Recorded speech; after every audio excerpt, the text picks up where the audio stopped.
Now we're going to talk about a special type of functions called a rational function.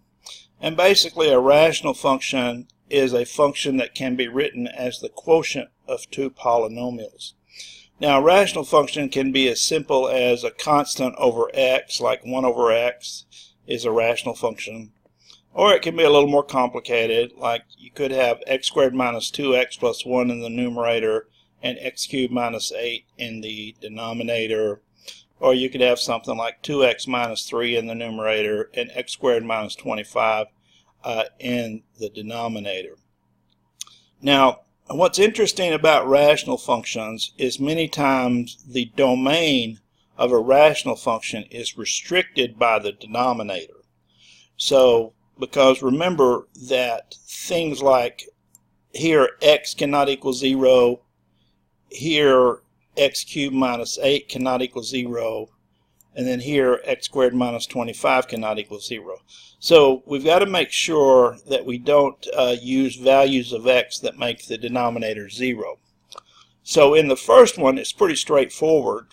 Since the denominator cannot be 0, then that just means that x cannot equal 0. And then in interval notation, the way you state that is negative infinity to 0 union 0 to infinity. Now in this next one, what you would have to do is you would have to figure out what makes x cubed minus 8 equal to 0, and I'll show you that here in just a second. So we're going to solve the equation x cubed minus 8 equals 0, and the easiest way to find the real solutions to this equation is to just isolate the x cubed, and you get x cubed equals 8. And then if you take cube root of both sides, you get x equal 2. Well, since x equal 2 makes this equal 0, that's what we want to avoid. So we want to make sure here that we say x cannot be 2, which would be equivalent to saying the interval notation negative infinity to 2 with the parentheses union 2 with the parentheses to positive infinity. And that would be the domain of that function. Let me just mention also here that there's another way to solve this by factoring the difference of cubes. But if you were to solve it that way, you would get two factors, x minus 2, and then if you set that equal to 0, you get x equal 2. The other factor would be an irreducible quadratic function. In other words, a quadratic function that has no real solutions. So either way you solve it, you're still only going to get one real solution, x equal 2.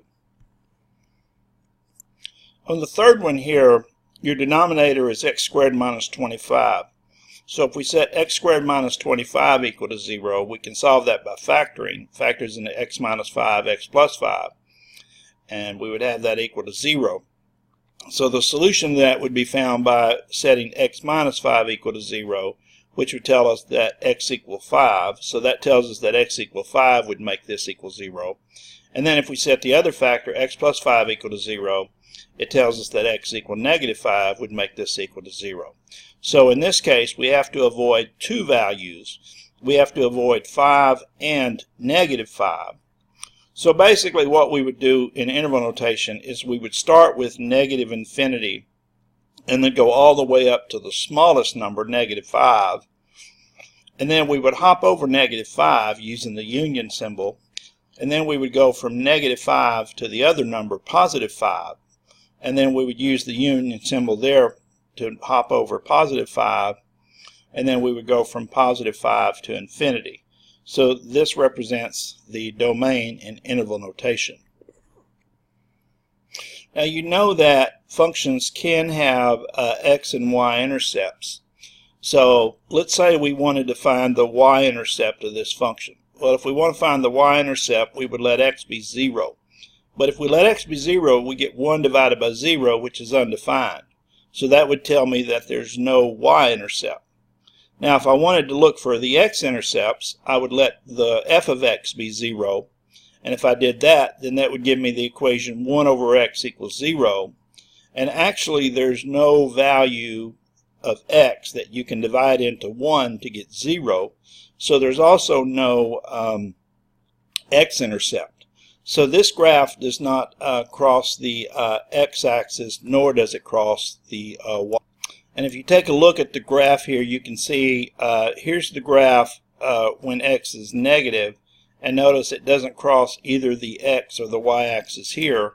And here's the graph when x is positive, and again it doesn't cross either of the axes there. So that's why you don't get any x or y intercepts. The second one here, if you let x be 0 and try to find the y-intercept, if you put 0 in for x, these two terms would disappear and you would just get 1 in the numerator. And then if you plug 0 into the denominator, you would just get negative 8. So you would get 1 over negative 8, which is negative 1/8. So therefore the y-intercept is the point x equals 0, y equals negative 1/8. Now to find the x-intercept, we'd let the y or the f of x be 0. Now the only way that this fraction can be 0 is if the numerator is 0. So I'm going to set the numerator equal to 0 and solve it. So x squared minus 2x plus 1 would equal 0. And that would mean that if I factor that, I get x minus 1 quantity squared equals 0. And so the only way that can be 0 is if x minus 1 equals 0. So the only way x minus 1 can be 0 is if x equals 1.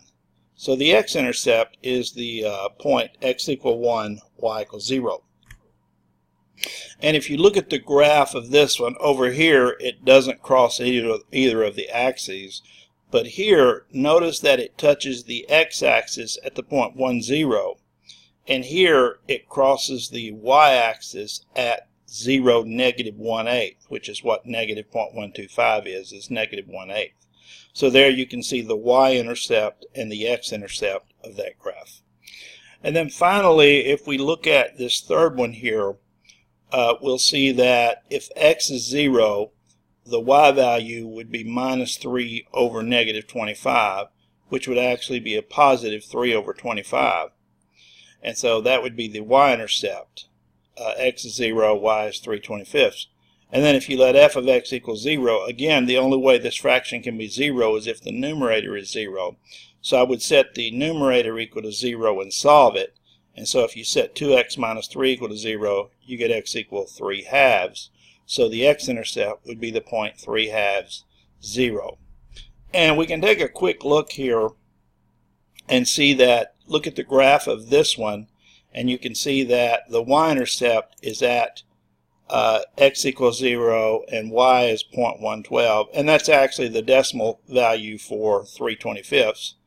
And then the x-intercept is at the point 1.50, which is the decimal value for 3/2. So you can see the intercepts there.